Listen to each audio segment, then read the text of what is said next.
Hello, আসসালামু আলাইকুম। ওয়ালাইকুম আসসালাম। কি অবস্থা আপনার?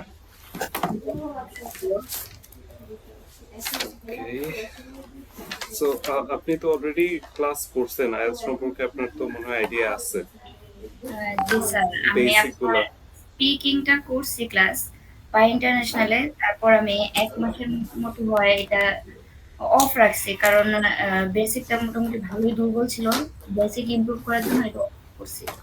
সো আপনি মানে আজকে যেহেতু first class usually introduction class বা বেসিক ইনফরমেশন গুলো নিয়ে আমরা কথা বলি। সো আপনি কি বেসিক ইনফরমেশন গুলো মোটামুটি জানেন? জি, মোটামুটি ভালো আইডিয়া আছে এই বিষয়ে।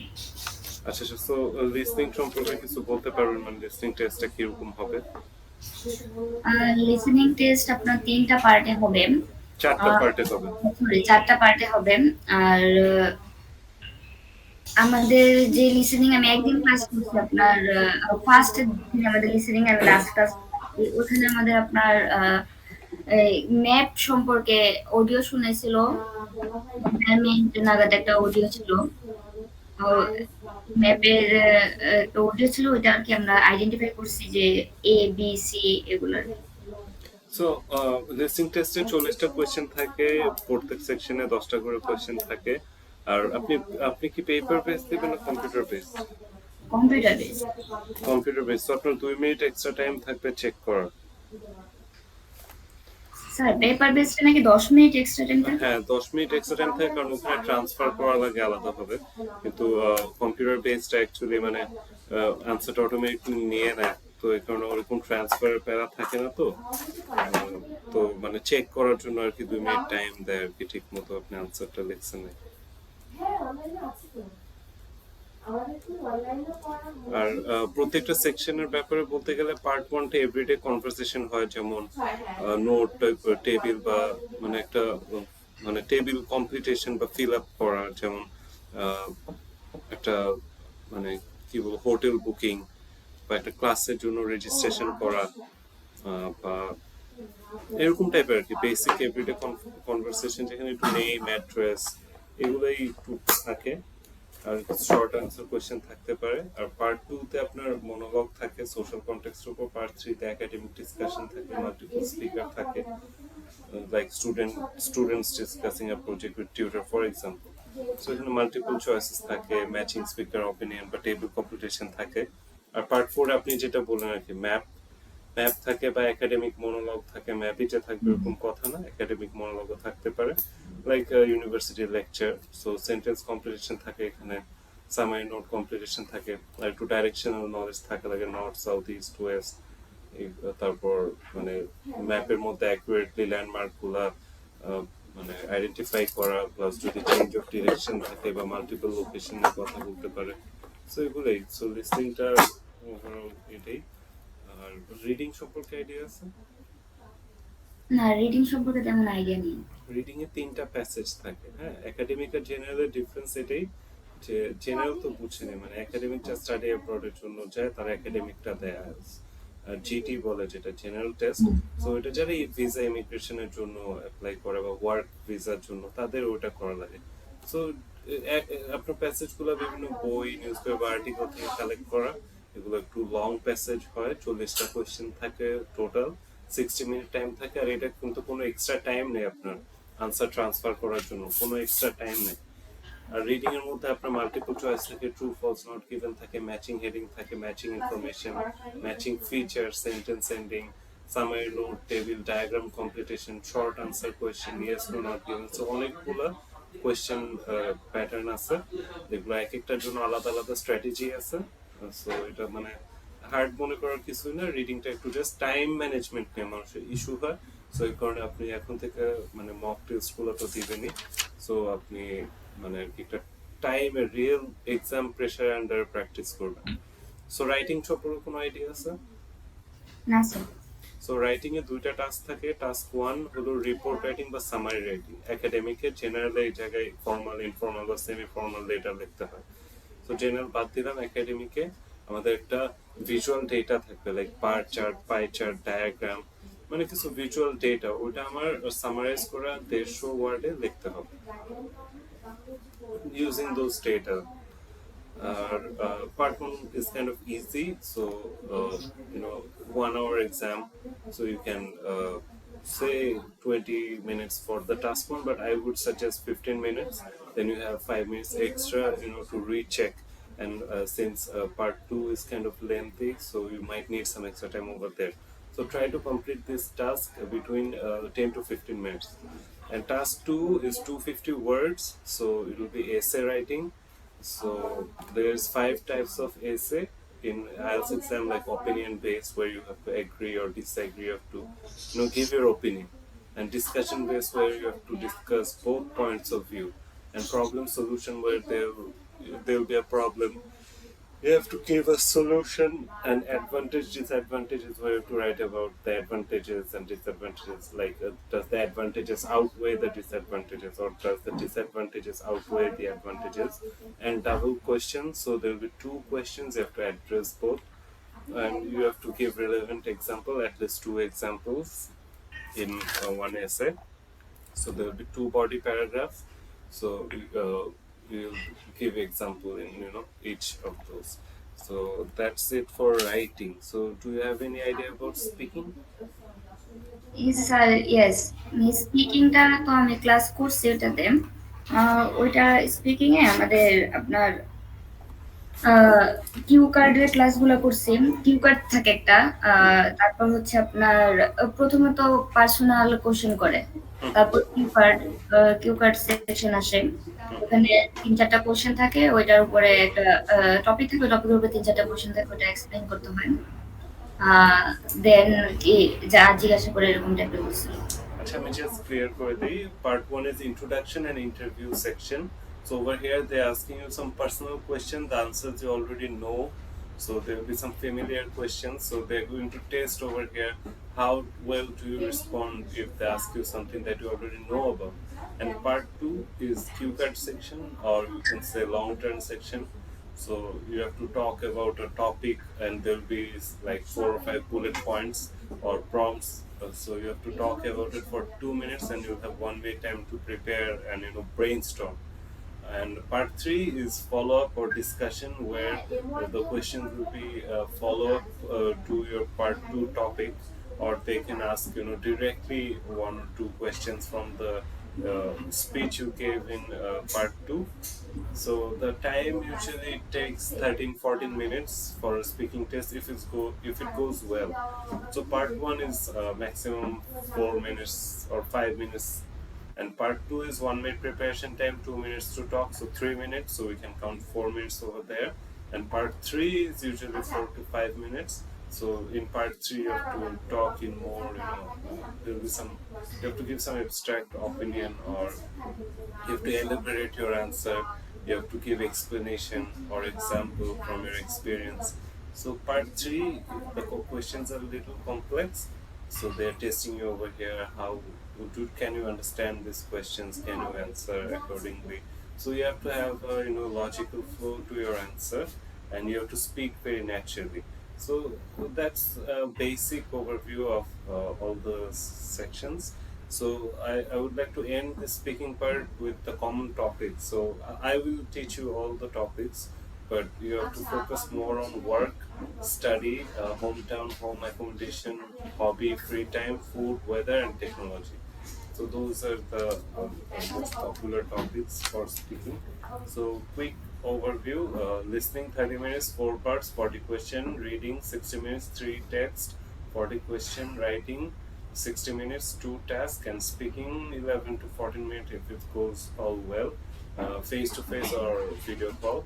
So speaking, if you do good, the test will be longer, and if you don't do that well, the test will be very short. If you cannot answer the question, they will say, okay, your test is over. Um, uh, Thank you, or they might end it with thank you. So so your goal is to lengthen the conversation, talk sincerely, sit straight, put a smile on your face, and impress the interviewer. So that's all the basic information you need for IELTS. So since you have already taken a speaking class, can I take a speaking mock? So it will be very easy for me to identify your lackings.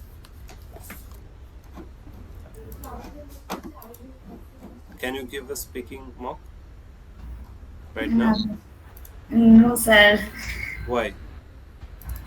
তো speaking এ আমার ভালোই সমস্যা। আমি তো আমার আরকি It's okay. যখন I want to identify your problems. That's why you have to give a speaking mock.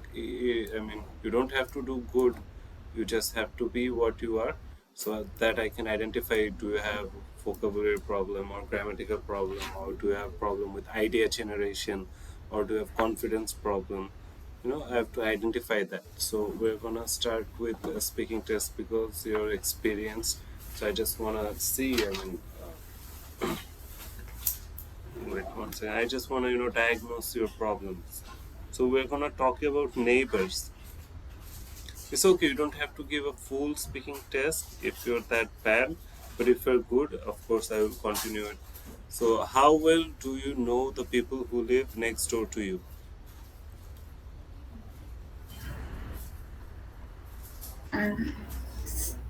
Please repeat again. I don't How well do you know? We're talking about neighbors. So, how well do you know the people who live next door to you? No, I don't know about it because our neighbor is uh,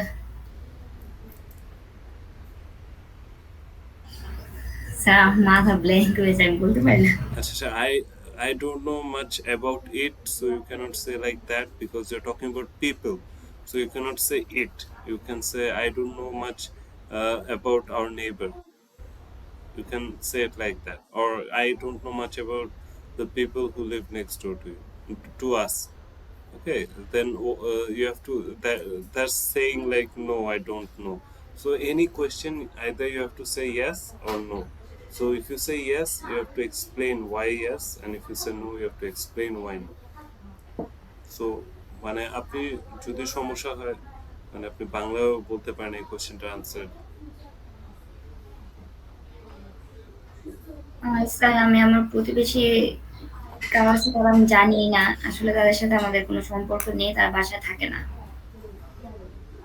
So answer এটা হবে no. Actually, I don't know very well the people who live next door to us because I am also busy. They are also busy, and they are not that available in their house. So I don't get to meet them also. So I don't know my neighbors very well. এভাবে করে answer গুলো দিতে হবে, হ্যাঁ। আচ্ছা, আরেকটা question করি, একটা কোয়েশ্চেন তো বোঝা যেতেছে না। So how often do you see them?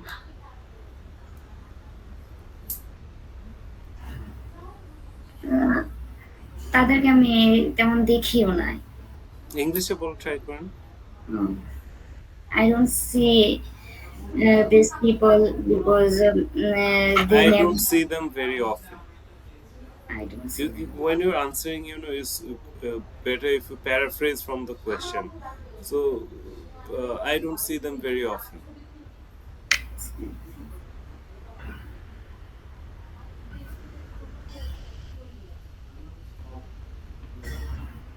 And you have to mention why also. Why you don't see them very often. আহ, আমরা তো এই বাসাতে নতুন আসছি, তো আমরা তেমন কাউকে দেখা হয় না এখনো পর্যন্ত। So we have come to this house recently. So actually, I didn't see our neighbors. I didn't get a chance to uh, introduce myself to them. So that's why actually I don't see them that often. এভাবে করে আপনার একটু গুছায় বলতে হবে, হ্যাঁ। What kind of problem do people sometimes have with their neighbors?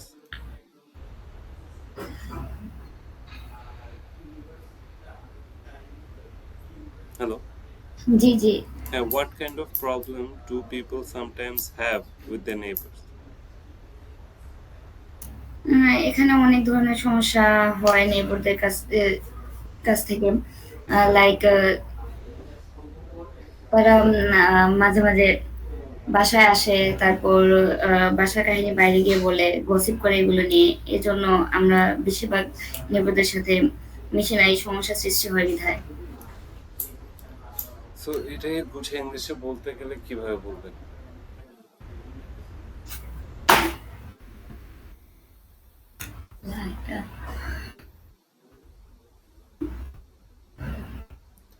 আর এটাই তো পারতেছি না। এটাই আপনার বলতে হবে যে ফার্স্ট অফ অল কোয়েশ্চেনটা প্যারাফ্রেজ করে আপনার ওপিনিয়নটা দেওয়া যে yes people face a lot of problems with their neighbor but yes people do face a lot of problems with their neighbors but people do I mean people sometimes have a lot of problem with their neighbor like uh, there are too much people too much people coming to their house or playing loud music. You can talk about that also. Sometimes neighbors play loud music during night, so it is very difficult to go to bed. And sometimes some neighbor have pets, so it can go very nasty by bubble and sometimes neighbors do some toxic activities like uh, gossip about us to other tenants or এটা আপনার পয়েন্টটা ছিল মানে আমরা ওইভাবে বলতে পারি যে sometimes they quarrel with each other they shout at each other and they become very violent so these are few problems that people often face with their neighbors. Acha, how do you think neighbors can help each other? Yes, I think because when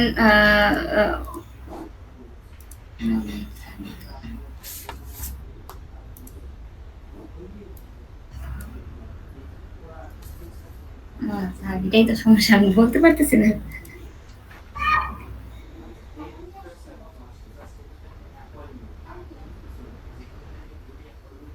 sir speaking এ আমার blank হয়ে যায়, আমি word make করতে পারি না, এটা আমার অনেক বড় একটা সমস্যা, এর জন্যই। আচ্ছা না আমি বুঝতে পারছি আপনার লেভেলটা কি এটা কোনো বড় বিষয় না এটা আমরা ইমপ্রুভ করব কিন্তু মানে মেইন বিষয় যেটা আর কি আপনার মানে আমরা আর কি আজকে যেহেতু ফার্স্ট ক্লাস আজকে অত প্রেশার দিব না নেক্সট ক্লাস থেকে থাকবে হোমওয়ার্ক ক্লাস ক্লাস করা অবস্থায় ওয়ার্ক তো আজকে জাস্ট আমি মানে একটা স্টাডি প্ল্যান বা রুটিন ক্রিয়েট করতে চাইতেছি বেসিক ইনফরমেশনগুলো তো দেওয়া হয়েছে হ্যাঁ সো এখন স্যার জাস্ট স্টাডি প্ল্যান বা রুটিন ক্রিয়েট করতে চাচ্ছি তো আপনার সকালে 12টা পর্যন্ত আপনি কি করেন আপনি কোনো জব করেন কিছু করেন না স্যার, আমি কিছু করি না তাহলে বাসায়। আপনি ফ্রি আছেন হ্যাঁ আপনি এখন তাহলে আপনি সকালে 12টা পর্যন্ত কতক্ষণ টাইম দিবেন স্যার আমি এমনি ৮টার দিকে উঠি, ৮টা থেকে ১২টা পর্যন্ত ৪ ঘন্টা আমার সময় ফ্রি থাকে। সো এই 4 ঘন্টা আপনি তাহলে এটা ধরেন ফার্স্টে যে একটা খাতা নেন আপনার রুটিনটা লেখা ফেলেন জি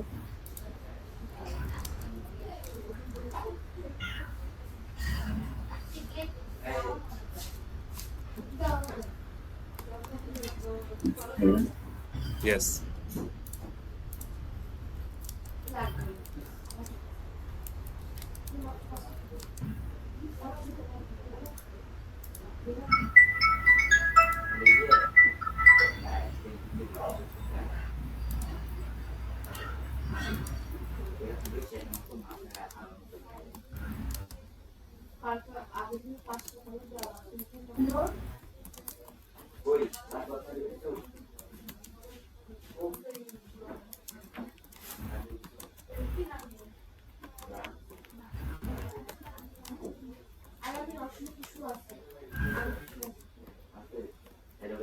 হ্যালো জি স্যার।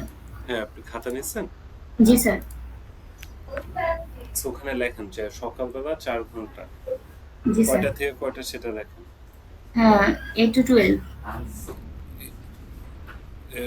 12 পর্যন্ত 12 পর্যন্ত সো তারপরে আমরা যদি চিন্তা করি যে 12টা থেকে 6টা পর্যন্ত স্যার ১২টা থেকে ৬টা পর্যন্ত আমার আপনার আমি টিউশনি করাই। ওটা হচ্ছে ৪টা থেকে ৭টা পর্যন্ত আমি একটু ব্যস্ত থাকি। এরপর আমি ফ্রি থাকি আবার। তো আচ্ছা তাহলে লাঞ্চ উইন্ডোটা বাদ দিলাম তাহলে সন্ধ্যা 6টা মানে 7টা পর্যন্ত পর বাসায় আসেন কয়টায় ৭টা ৭:৩০টার মধ্যে এসে যাই। 7:30টার মধ্যে সো 7:30 8টায় ধরলাম 8টা থেকে রাতে ঘুমানোর আগ পর্যন্ত কয় ঘন্টা আপনি টাইম দিতে পারবেন রাত্রে ঘুমানোর আগ পর্যন্ত ৪ 4 ঘন্টা। সো মানে 10 আওয়ার্স আসলে টাইম দিলে ভালো হতো, 8 আওয়ার্স তো খারাপ না।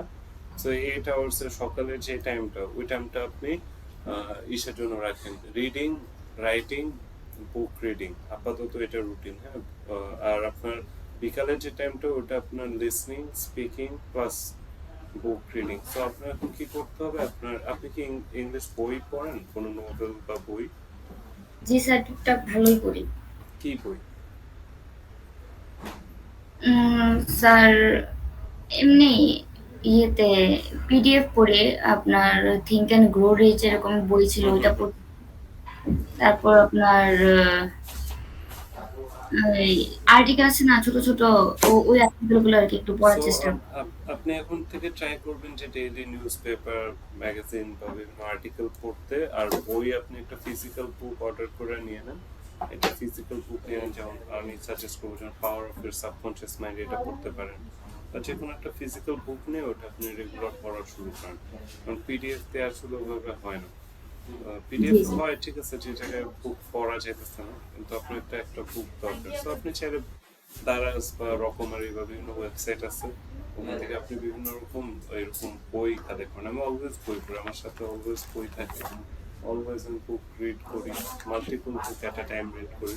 তো আপনি যখন বই পড়বেন, আপনার ওখান থেকে আপনি ফ্রেজেস বুঝতে পারতেছেন, আপনি গ্রামার স্ট্রাকচার, ভোকাবুলারি ইমপ্রুভ করতে পারতেছেন, আপনি বিভিন্ন এক্সাম্পল বা রেফারেন্স দিতে পারতেছেন বুক থেকে, হ্যাঁ। আরো অনেক কিছু, মানে আপনার পার্সোনাল ডেভেলপমেন্টের জন্য বুক রিডিং অনেক হেল্পফুল। সো আপনি একটা ফিজিক্যাল বুক অর্ডার করেন, আপনি ডেইলি স্টারমার বিভিন্ন রকম ইংলিশের পেপার আছে, এগুলো পড়েন। বিভিন্ন আর্টিকেল থেকেও কিন্তু আসছে রিডিং। আর এগুলো পড়লে আপনি কারেন্ট নিউজের সাথে আপডেটেড থাকবেন। আপনার কথা বলার সময় আইডিয়া জেনারেট করতে হেল্প হবে। আর আপনার লিসনিং ক্লাস, নেক্সট ক্লাস আমি লিসনিং দিয়ে শুরু করব। সো লিসনিং এ আপনাকে অনেকগুলো আমি রিসোর্সেস প্রোভাইড করবো। অলরেডি মনে হয় আপনি গ্রুপে দেখছেন, আমি দিচ্ছি অনেকগুলো ইউটিউব চ্যানেল। হ্যাঁ। সো এগুলো প্রত্যেকটা আপনি সাবস্ক্রাইব করবেন, এগুলো প্রত্যেকটা কন্টেন্ট কনজিউম করবেন। আপনি যে আর এইটাই রুটিনটা, এই রুটিনটা 1 সপ্তাহ আমরা ফলো করব। সো কালকে আপনাকে আমি দিব না, মানে কি কি করবেন না করবেন। সো এটাই আমরা। আর আপনার মানে এন্ড করতে চাইতেছে আজকে যদি ইন্ট্রোডাকশন ক্লাস, আমি তো স্পিকিং একটা মক নিয়ে বুঝছি আপনার লেভেলটা কি অবস্থায় আছে।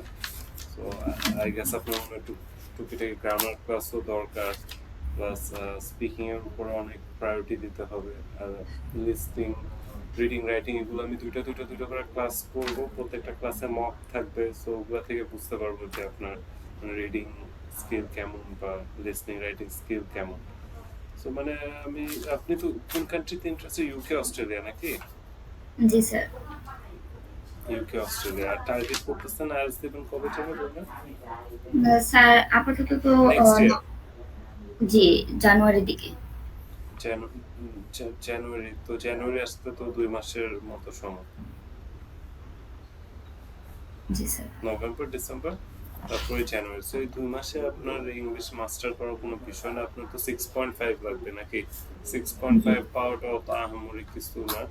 মানে মানুষজন একটু ভালো হলে ইংলিশে উইদাউট প্রিপারেশনও 6.5 পায়। আপনি যদি এই 2 মাস প্রতিদিন এই 4-8 ঘন্টা করে দেন, তাহলে 3-6, সরি 8 8 মানে অনেক অনেক টাইম, হ্যাঁ। এটা দিলে আপনি অবশ্যই আপনি 6.5 না, আপনি আরো বেশি পাবেন, 7 পাবেন। তো আমি তো আপনাকে গাইড করবো। আমি জাস্ট মানে কিছু মোটিভেশনাল কথা যেটা বলতে চাই যে আপনি কেন ইংলিশ শিখবেন, কেন প্রায়োরিটি দিবেন ইংলিশে। ফার্স্ট অফ অল, ইংলিশ ছাড়া এখন জব বা একাডেমিক স্টাডি বলেন বা স্টাডি অ্যাব্রড বা ইন্টারন্যাশনাল লাইফ কোনোটাই পসিবল না।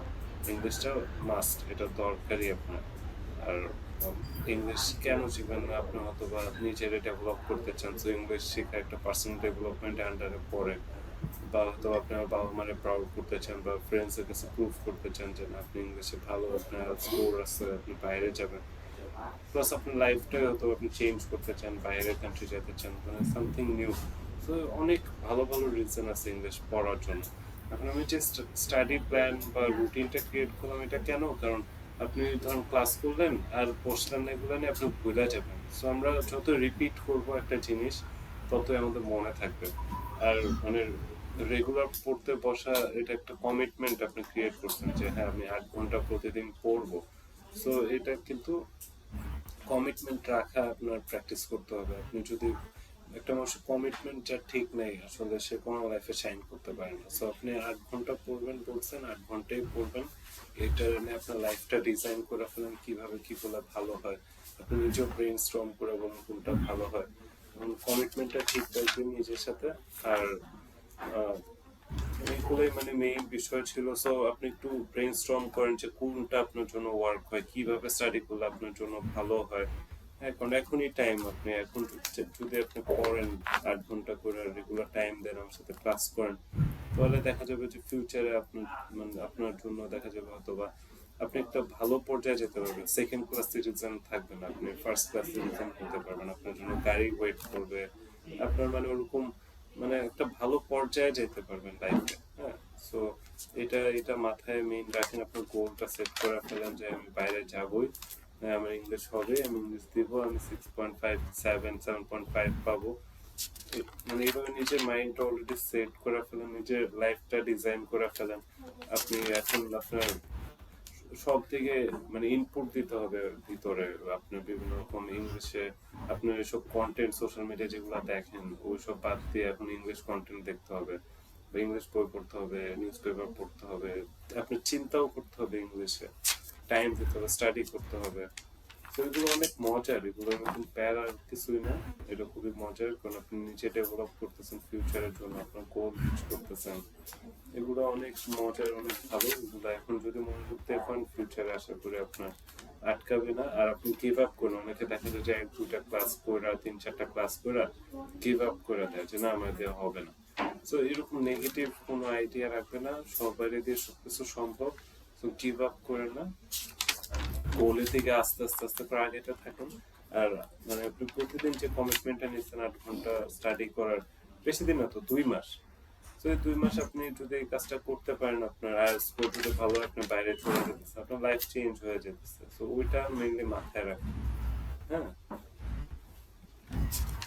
আর মাথার ভিতর উল্টাপাল্টা আইডিয়া আপাতত ই করেন। আপনার মেইন কথা হলো আমি স্টাডি করবো, স্টাডি করবো, স্টাডি করবো, এটাই। আর বই একটা অর্ডার করে ফেলেন, power of your subconscious mind, এটা অর্ডার করে ফেলেন।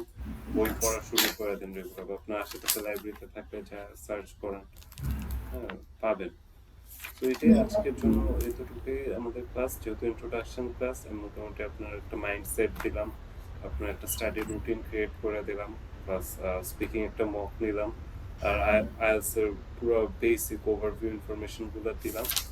নেক্সট ক্লাসের জন্য প্রিপেয়ার থাকেন। আর নেক্সট ক্লাসটা কখন করলে ভালো হয়? আপনি কি স্যার আপনার যখন ভালো হয় তখন আমি করতে পারবো, আমার সমস্যা নেই। আমি 12টা থেকে একটা একটু বিজি হয়ে যায় আমার জন্য।